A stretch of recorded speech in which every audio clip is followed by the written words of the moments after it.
come. How are we? Oh, it's now on you, and you got to tell me your story. A whole story? Yeah, just all about you. Why you're here, what you're doing, who you are, what you do for just you. Yeah.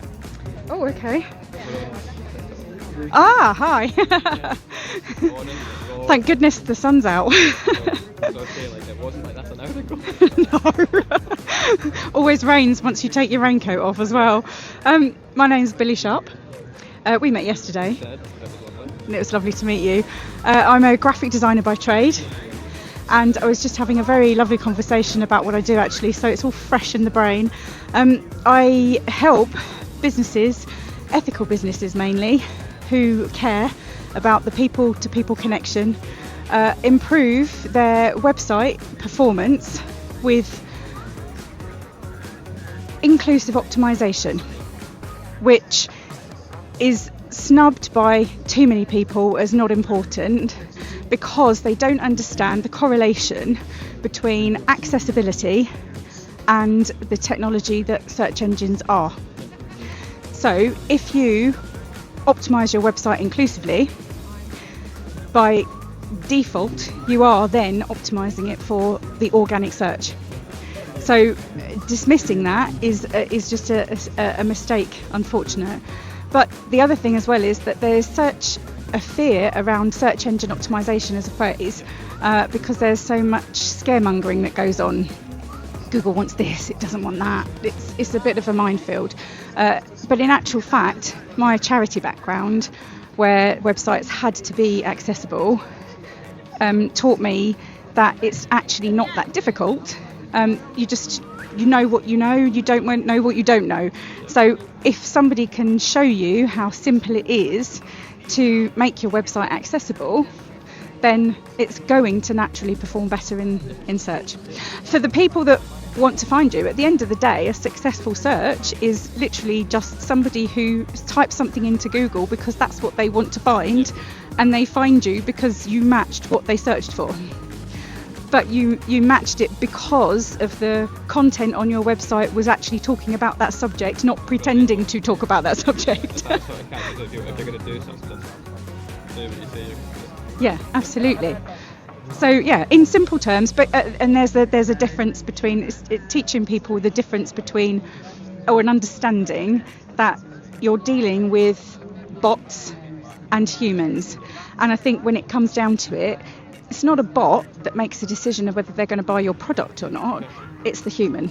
So the human connection has to come first. So I'm very much about human connection. 100%. I think that's what I'm such a strong believer in, just sitting and having a conversation with someone is more important than anything else. And that's why sitting here and just having that has made more people come and approach me and have a chat than me trying to sit and speak to people and try and pull stuff out of them. And they tell me all about them because I gave them the opportunity to. Yeah, having a chat. That's my other friend. Hey. And my partner in crime for Life is Too Short, actually. So, inclusive optimization, am I allowed to say that? Yeah. So, if you want to find out more about it, go to the wobble is www.inclusive-optimization.com/learn-more. I can tell you why I keep saying hyphen. It's a superhero in the world of SEO. If you use a bit of a tip, if you use hyphens to separate the words in your keywords, it's not only seen as the individual words, but it also recognises the phrase as well. So if you had, for instance, free women's business networking called Ladies Who Latte, and we're a national networking organisation, but it's free. If somebody searches for free business networking, that search is now relevant for whatever it is that you've named that. If they search for women's business networking, that phrase is now relevant for that, because that superhero hyphen, as little, and I mean the hyphen, the short one, not the long dash, not the N dash or the M dash that our friend ChatGPT likes to shove into everything it can. It's a hyphen, and if you just get into the habit of that, I think the familiarity with that people will find is when they've saved themselves a Word document and you suddenly think, why has it named it with a 20% in the file name? It doesn't deal with the spaces. So you fill the space with the hyphen, and then you have the phrase. So yeah, hopefully that's going to help people. And another tip as well, if you're going to like these events, people have been taking selfies and then uploading them to social media, but on your phone, whether it's an OS, Mac, or it's Android, you can save your image to the files on your phone, and you rename that image. And you rename that image, 1, using the hyphens, and 2, with the keywords that are relevant to your business. That image is now searchable, findable in Google Images. And where does that lead? It leads back to your website. So your images then become superheroes as well if you maximise them and their potential. A lot of people don't know that. They just post, and I think I didn't know that. So it's coming to these events and speaking to people really makes you learn and take stuff away from. Absolutely. There's a caveat to that, since we're in a nice casual chat situation, that if in a lot of cases that when you upload an image, the software you're loading it into will rename it because it's filing it in its own system. But if you're doing that, if you're putting your image onto your own website, then usually that's still named the name of your image that you've named it.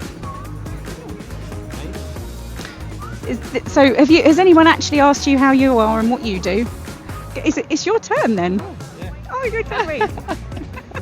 Okay, so my name's Lewis, and I'm just here kind of promoting health and well-being and showing people that how much improves when you take control of your health, and your confidence improves, your mental health improves, and it all just stems from taking that sort of control in your physical health. So we spend so much time in our life pouring into work and pouring into business and pouring into success because we're all stuck on this hamster wheel and we don't think about our health. And I think working in the healthcare department and seeing other people and seeing what life can look like in the future if you don't take control of your health is an insight to me that makes me want to tell people that actually take a bit of control and watch how much your life improves.